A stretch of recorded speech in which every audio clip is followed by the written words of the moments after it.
Hello guys, welcome to another one of my Battle Breakers videos. What the frick is going on? This is just a high-speed clip of some of the last things I did in relation to the monster pit where I got Sun Wukong, the craziest, well, one of them anyway, hero in the game, which is what this video is going to be about. Speaking about crazy guys, that is the support you guys are showing me by using my support creator code Loke Hansen in the Epic Game Store in the Battle Breakers game. Remember that a portion of sales goes to me for 14 days when you use my support creator code or link. So what does it take to get Sun Wukong, the Rebellious Sun Wukong? It takes everything and a little bit more. 90 days of pretty much YOLOing this game is what it has taken me to reach the cap in the monster pit. Also the game, but in the monster pit to get this dude, Rebellious Sun Wukong. Completely crazy bollocks hero that I am massively hyped about finally having gotten in the game. He is obviously beyond amazing, which is why he is the hottest hero to get in the game. So what are we going to be doing? Pretty much everything with Sun Wukong. So let's dig into it, shall we? Oh yes, we shall. So here we have him in his might and glory, completely maxed out a few days after I got him. And I mean, I don't even know where to start, man. He is obviously foil now, because why wouldn't he be? But let's get things up and running. He is a spirit warrior, which means that when he attacks things, he will decrease their attack, so they will deal less damage. Yay, that's so amazing. That's not why he is fun. No, that's not why he's fun at all, because we have loads of spirit warriors. This dude has a pretty nice affinity stat for specifically attack. He has 511 points, so he deals a lot of damage for being a spirit warrior. They don't really have like the highest amount of attack points in the game.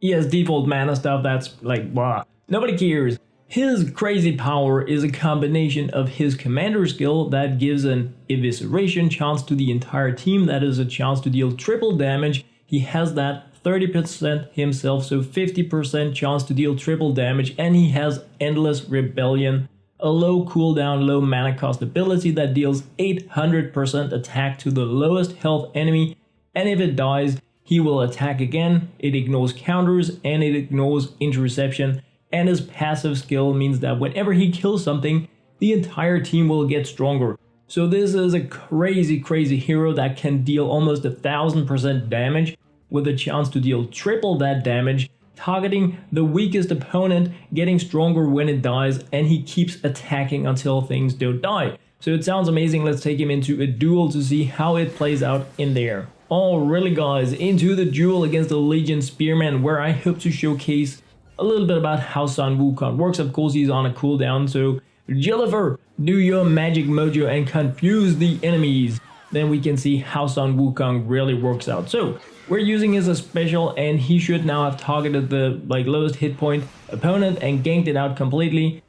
He targeted the boss that didn't die, which was a massive disappointment. That is not what we wanted to see. We wanted to see a chain reaction of doom, death and destruction like this. This is what I wanted to see, but it wasn't what happened, which brings me to another point about Sun Wukong. His abilities are kind of broken. They're kind of broken. Let's just be honest about it. Now, he may target the weakest health opponent, but he doesn't consider things like dodge chances and defense amounts, but he should ignore interception, but that also appears to be somewhat bugged. Now, his initial attack should aim for the lowest health opponent, and as you can see, eviscerate, dealing crazy damage. Each kill is having him and the entire team stronger, so when his ability works, it just works amazingly, absolutely crazy bonkers amazingly. But every once in a while it appears that somehow the AI is selecting wrong opponents, and that is a bit frustrating. Also, it appears that only the first attack in the sequence ignores interception, and I'm not even sure it does that all the freaking time. So I do feel that there are some game bugs in relation to Rebellious Sun Wukong and how he should be working. But once again, I mean, that is a beauty. That is simply a beauty. So we got two baddies down, but not the mini one there. Not the mini one. He didn't die, which is okay. the entire team got 7% stronger because he took out 2 opponents, which in itself is crazy. So how do you get the most out of Rebellious Sun Wukong? Obviously it depends on what you're up against, how you want to be playing the game, but you can add in other heroes that just synergize very well with a hero such as Rebellious Sun Wukong. We can put in Ragebinder Zhen that will boost his attack points by 20% if she is on the same row. So that is an option to just give him 20% more power from the freaking start, not even taking out a commander spot. You don't even need to use her. And why is that strong? Well, it is strong because if he kills something, everybody will get stronger and he will be able to kill again. He's like the Grim Reaper of amazingness. So the more power we can give him, the more chain reaction gankiness we can see out of him. If he fails to take out the first opponent in his chain attack, it's no good. He needs to go on a rampage. He needs to continuously take down opponents in order for him to be amazing. You have a 50% chance to eviscerate being a high factor in whether or not that happens. We can also bring in another cool hero that we get from playing the game, taking down Xerath, that is Kailani Lightblade. If she is on the same row as him, he will also gain a critically hit chance. So he can both critically hit and eviscerate, and if that happens in the same attack, it will say combo instead of eviscerate or instead of critically hit. He may also only critically hit, then it will just say critically hit. So the more power we punch into him, like that, combo, meaning that he is eviscerating and critically hitting, so that is double damage and triple damage in the same attack. Crazy. Even though it didn't really seem like it here, but it is crazy. You can also add in double strike with the normal Sun Wukong to give him a chance to actually attack twice, triggering his ability after it has triggered already, meaning that he will be stronger the second time he uses it. So there are massive amounts of crazy pants that you can put into Rebellious Sun Wukong, and as you can see here with Ragebinder Zhen and Kailani Lightblade, you don't necessarily need to have the other heroes as commanders. You don't necessarily have to have heroes that you use abilities to boost up Sun Wukong with. It can be a passive row effect, which I find very, very interesting because they just work as long as the heroes that have these passive skills are alive, meaning that you kind of need to keep them safe, but that's a different story. But anyway, guys, let's dig into 2211 Forgotten Lands with the same lineup here: Ragebinder Zhen and Kailani Lightblade boosting up Rebellious Sun Wukong, and this can potentially go cray-cray. I also have Celine as another commander. Why do I have that? Well, she boosts up the attack points of Dark elements by 50%, making him even stronger yet again. So of course confusing with Jellyfur the Deceiver so that we won't take a lot of cray-cray, and pretty much failing in doing massive amounts of local with Rebellious Sun Wukong. Celine is actually better at that right here, but it is highly eviscerate dependent. Dealing triple damage is insane, meaning that it is key to having his ability work. We could almost take out the mobile battlesuit. It's not a mobile battlesuit. That's completely untrue what I said there. We can almost take out the Cryosteel Golem with a single eviscerate attack with Rebellious Sun Wukong. That is the amount. We're talking an opponent that has millions of hit points, but we're dealing 800% damage and a chance to triple that. Like completely loco bollocks. And every time he kills anything, the entire team will get more attack points, which is key for multi-room gaming. If you have a lot of rooms, you will be much stronger at the end of the level that you are playing than at the start, if you can make Sun Wukong take out the opponent. So let's see if we can chain gang things. Look at that. Eviscerate, eviscerate, eviscerate. And in taking down 3 or 4 opponents, we just gain 10% more attack, meaning that the entire team is that much stronger, not just Rebellious Sun Wukong. So this is not like the ideal setup, I feel, for playing with Rebellious Sun Wukong, but I just wanted to go in here and see, can we do this and get the cool, fun, and amazing pants out of the Cray King of Kung Fu Fighters if we're playing with Ragebinder, Jin, and Kailani Lightblade, because I kind of feel that every once in a while I want to be highlighting these supporting heroes because they can make a difference. In a game such as 2211 where we have 6 rooms and a lot of opponents, the bonus from Ragebinder Jin is water compared to what you will get just by taking out opponents with the evisceration power of amazingness. Here you only need to take out 7 opponents with Rebellious Sun Wukong in order to get the same amount of attack points boost as what you get from Ragebinder Jin, meaning that her power is it's not really that important, but we're going to be looking a little bit more into power boosting in another run because I want to go even more into 2211 with Rebellious Sun Wukong. And as you can see, Ragebinder Jin is down, so she's not even helping any longer. She's not even helping. What is this? Why is she not even helping? Oh man. Well, let's move into the next room. Alright, Mei, Firestorm Mei, you're going down. You're going down, honey. My starting hero, Firestorm Mei. Alright, let's confuse these with the... No, let's... let's just confuse. Let's just confuse and eviscerate. Now, the evisceration buff from Rebellious Sun Wukong obviously applies to the entire team, meaning that you can make some crazy evisceration groups. We have a lot, especially Dark Element heroes that have evisceration perks that deal like 15 to 20% evisceration damage, or have a 15 to 20% evisceration chance at default, so you can really like pack a lot of additional power into the team by one-upping that chance by having Rebellious Sun Wukong in the team. And like I said before, you can also pack him in with the normal Sun Wukong for a chance to double strike. Like there are so many cool synergies you can work with when you have Rebellious Sun Wukong. The main downer is that right now his special ability doesn't really appear to always trigger the way that I wanted. And I've been playing with him for a few days now.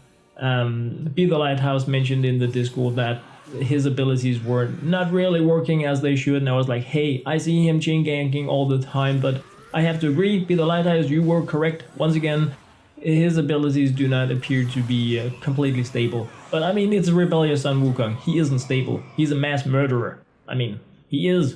Let's just be honest about it. He goes on a cray rampage, killing things, so he's not completely stable. But anyway, that was a completely different thing. Let's just see if we can save that one for Sun Wukong. Let's check out his attack points now to see. So we have the 3.5% whenever he gangbangs something, and then let's check out his attack, 38,483. So 38,483, and then we're gonna be taking out Dr. Poop Hands here with a basic attack. I think we can do it. And let's see what we have now to work with. We have 38,863, so that was pretty... I mean, he got like 400 attack points just by taking out one opponent. Crazy. And it's not just him, the entire team is getting this boost. Different attack points because different base attack powers. But Gabriel, it is time for you to meet your... I don't even want to go there, but you're going down, dude. You're going... We're rebelling. That's what we're doing. We're rebelling. So let's just start by confusing. And yeah. Alright, let's target something a little... Like, I kind of feel that if I target a weaker opponent, he will go that way, Rebellious Sun Wukong, but no. He should target whoever has the lowest amount of hit points, but it's just, I don't want to be reflected or something crazy. I don't really feel that we do much difference. It's just like, I don't want to jinx it by targeting the wrong opponent when I feel that his ability isn't completely stable. But as you can see, doing 2211 once you've reached the point where you have capped everything in the game isn't really that tricky, but it is a lot more fun to have Rebellious Sun Wukong in the team because one, he can spank like cray, and two, your team gets stronger and stronger all the freaking time, which I feel is massively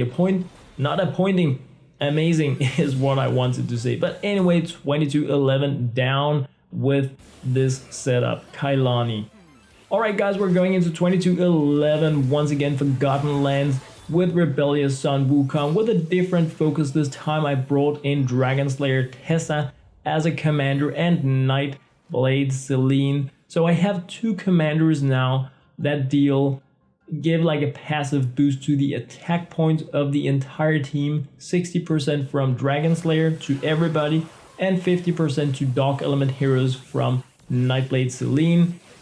The thing I wanted to showcase here is just why this isn't really a good idea.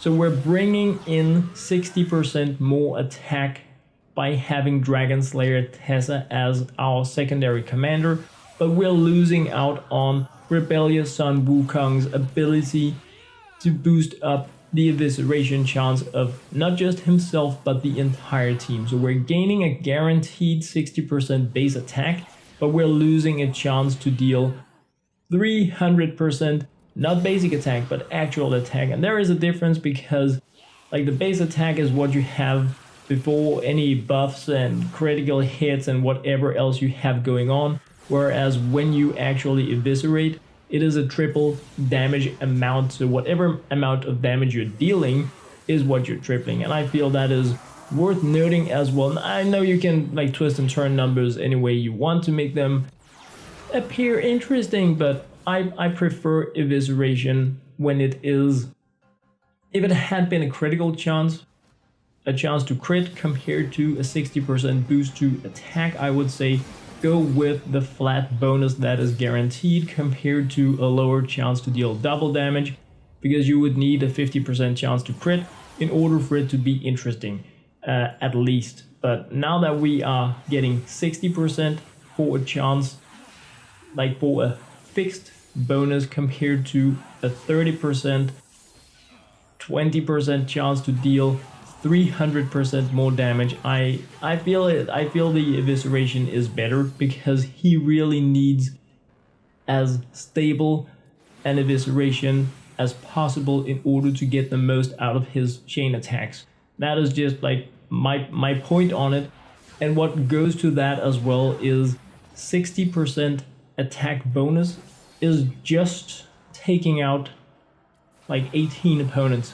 So if he has killed 18 things, he will have gained 60% attack, not just for him, but for the entire team. So in my opinion, Rebellious Sun Wukong obviously benefits from getting an attack boost.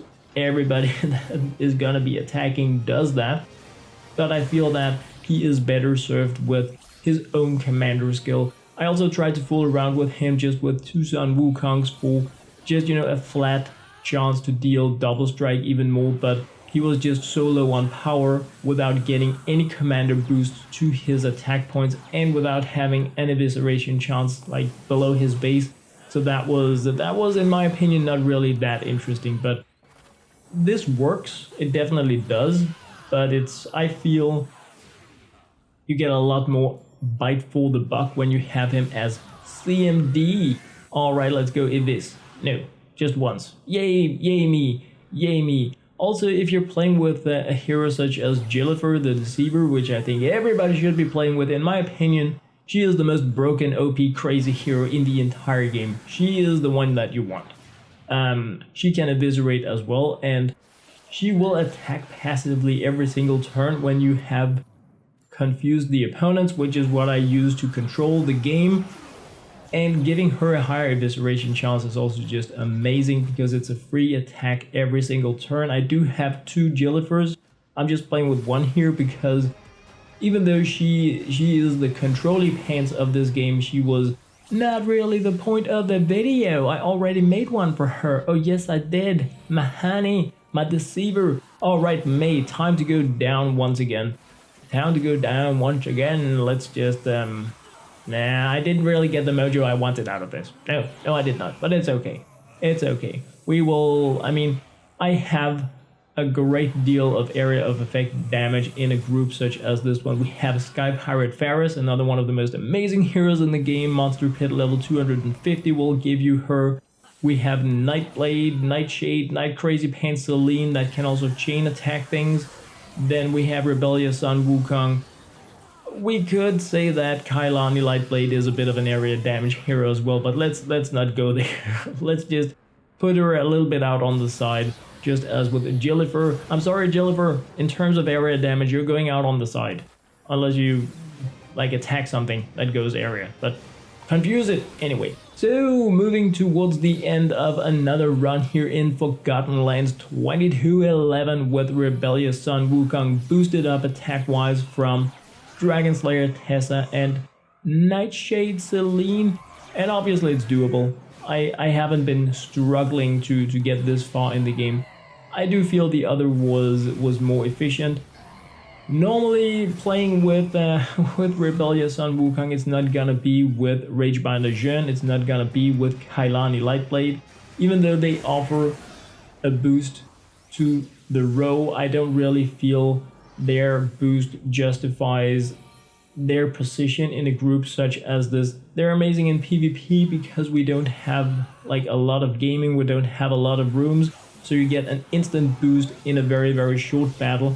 But if you're going to be playing a long battle such as this, I could find better things to put into those two positions. But for the sake of demonstration, Dr. Poop Pants and his craziness, I felt it was kind of interesting to try to bring in those heroes as well. So anyway guys, that was pretty much what I had to share about Rebellious Sun Wukong. It took me 3 months of pretty much YOLOing this game to get him. I'm super hyped that I finally have him.